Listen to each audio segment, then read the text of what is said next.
Welcome to FOXSOUL's Black Report. This is the place where we bring you the headlines and the latest in black news, views, and opinions. I'm Romeo. Hey there, I'm Brooke. I'm Demi. And I'm Melissa. All right, on today's show, a large civil rights coalition is speaking out against the George Floyd Justice and Policing Act. Plus, we have a horrifying story, a quadruple murder in Indiana, and police say it's all related to a stimulus check argument. Plus, a black woman is the star of a Midwest state's new tourism campaign. Find out why that has people talking. We have your update on the justice for George Floyd trial. Coca-Cola and Home Depot raise concern over Georgia voting bills. Texas provides relief on electricity bills. And we let you know what happened today in Black history. Spike Lee makes Cannes Film Festival history. The United Negro College Fund has a new chair, plus news on Tiger Woods and LeBron James. LeBron James. Yes, we have all that and so much more. So if you're ready, it's our voice and our truth. Let's get it. To me, this reeks of conflict of interest. Do we know if he actually waved a gun? We only hear one side of the story. This just really did make me feel good that the justice system did what they needed to do. We're going to keep following this story, and we will have the latest for you.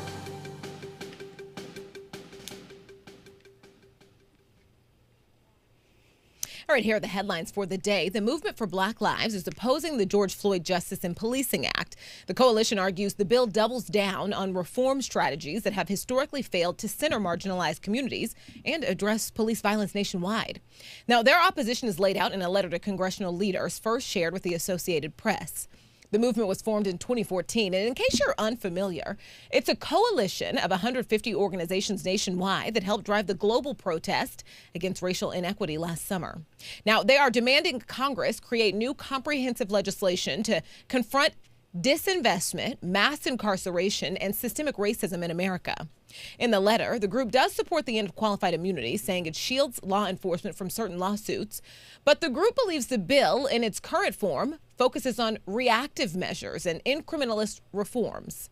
Instead, the movement is pushing political leaders to enact the Breathe Act, which it proposed last July and believes addresses the fundamental causes of police violence. So, we've had, many conversations based on things that activists are saying, the differences between reform, abolition, and defund. Three completely different strategies. And I thought it was interesting, the Washington Post editorial board. So I think definitely people would see there's lots of not necessarily always considered liberal, right? A lot of people on the Washington Post editorial board. And they published a project called Reimagine Public Safety.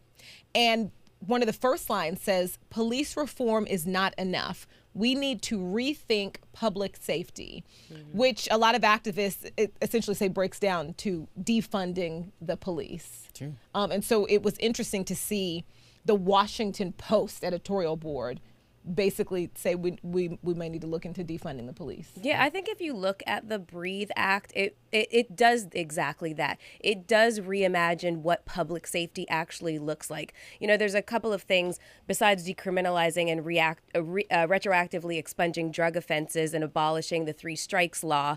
The Breathe Act looks to eliminate a program that the Department of Defense created called the 1033 program, which is fascinating. It was established in 1997, and it allowed the Department of Defense to get rid of excess equipment by passing it off to local authorities.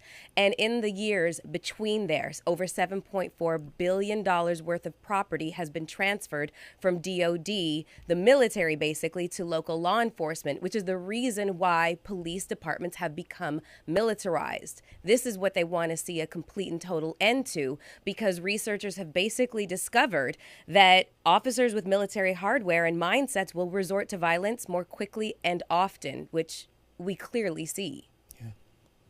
All right. Well, today, Hennepin County Judge Peter Cahill dismissed 2 jurors who had been seated for the trial of a former Minneapolis police officer accused in George Floyd's death over concerns that they had been tainted by the city's announcement of a $27 million settlement with Floyd's family. Judge Cahill recalled 7 jurors who were seated before the settlement announcement last week and questioned each about what they knew about the settlement and whether it would affect their ability to serve. Former officer Derek Chauvin's attorney, Eric Nelson, had requested requested the recall. 5 of the 7 jurors said that they were able to shut out the news or set it aside. Was a fairly good outcome for those who hope that the trial will stay on course and may reduce the chance of Cahill agreeing to the defense request to delay the trial. So I just wanted to go over a couple of things. One of the jurors said before his removal, it will impact a lot. He was juror number 36. He was a 36-year-old Hispanic man. He said, I was asked about my strong opinions against Chauvin. Clearly, the city of Minneapolis has some strong opinions as well, and it just kind of confirms my opinions that I already had. The other juror that was removed was a white man in his 30s. And he basically said the sticker price obviously shocked me and kind of swayed me a little bit. So, it's going to be a while before this trial gets started because the jury selection is a massive component. It's going to be a long process. Yeah, exactly. Yeah. I totally agree. If you think about it, it's one of the biggest cases that some people have seen in their lifetime when you think about what's about to happen here. And there was a juror number 7 who was a single mom of teenage boys who said she had empathy for the police officer as well as George Floyd. Mm-hmm. I mean, if you don't say that, isn't that going to bring up a red flag saying that maybe this person is not going to work or she's going to favor one side or the other? And on top of that, when you think about that $27 million, like, are they regretting making that settlement before the trial now? Because I think it's going to play a big role.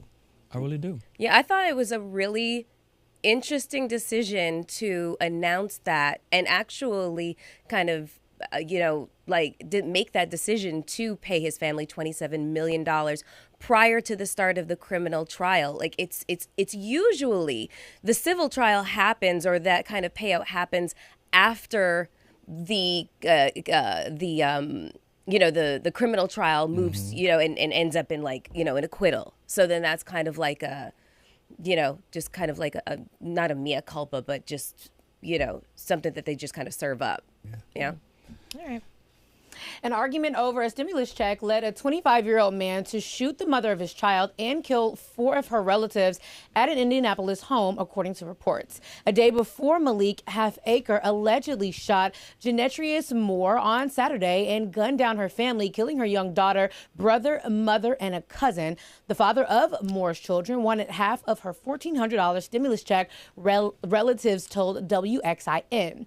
He wanted some of Genetrius's stimulus money. Cousin Wendy Johnson told the station. She said, "No, you don't deserve any of this. I work. I take care of our child. You don't do anything." Halfacre later returned to the home and started going through Moore's purse looking for the money. And when Daquan Moore tried to intervene to help his sister, Halfacre just started killing everybody, Johnson said. Relatives identified the victims as Moore's 7-year-old daughter, Eve, her 23-year-old brother, Daquan Moore, her 44-year-old mother, Tamika Brown, and her 35-year-old cousin, Anthony Johnson. I mean, an awful story, of course, and, it's just really, we hate to see it, hate to hear stories like this because it definitely is not worth it over a stimulus check. No. It's awful, awful. It's like a child died. And not only that, so a mother is recovering basically from being injured and also grieving her child. This is so unfair. And then an entire family had to, people walked in on those bodies. Yeah. This story was horrifying, and it's getting a lot of attention because of the stimulus check relation, but that's not what the issue is here. It's a family that is dead, that is devastated, was so hard.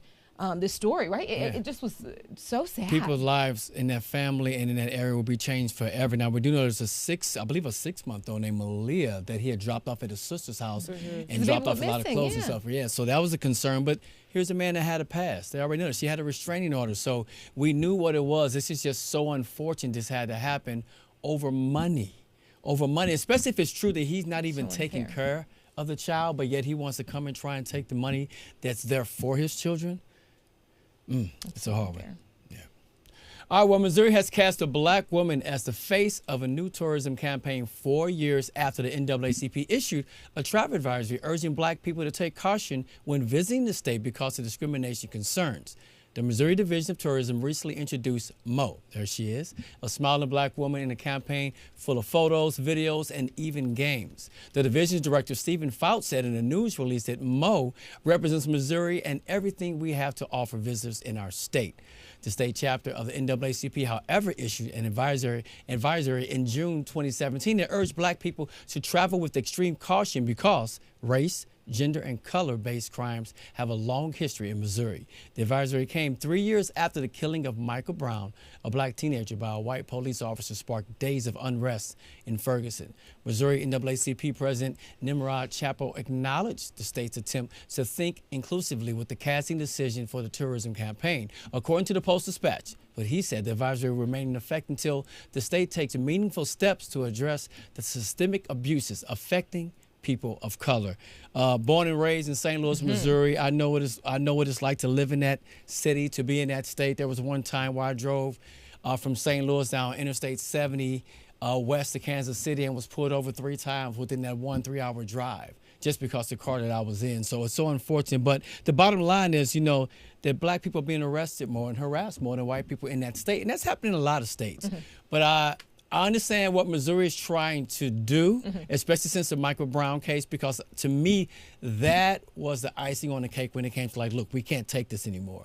So they're trying to change their image and make it a better place, but they got a lot more work to do in Missouri. It seems like, you know, Ferguson became a city in its own, right? This small suburb of St. Louis became its own place, almost like Ferguson, USA, and the NAACP came in to remind people that Ferguson is in Missouri. And that seemed to be what that statement did. And it's interesting. Do you think that this is a direct response to that? If it is, it's way later than what it should be. I think it's a response to what's happened within the last year. Here's the state that's trying to say, hey, we are on board. You got to think about the things that happened with the protests that went on in Missouri, how that couple pulled out a gun on protesters. Remember that? So they're trying to clean their image up and trying to make things right. But they got a long way to go. Like I said, I grew up in that city and that state, and I know.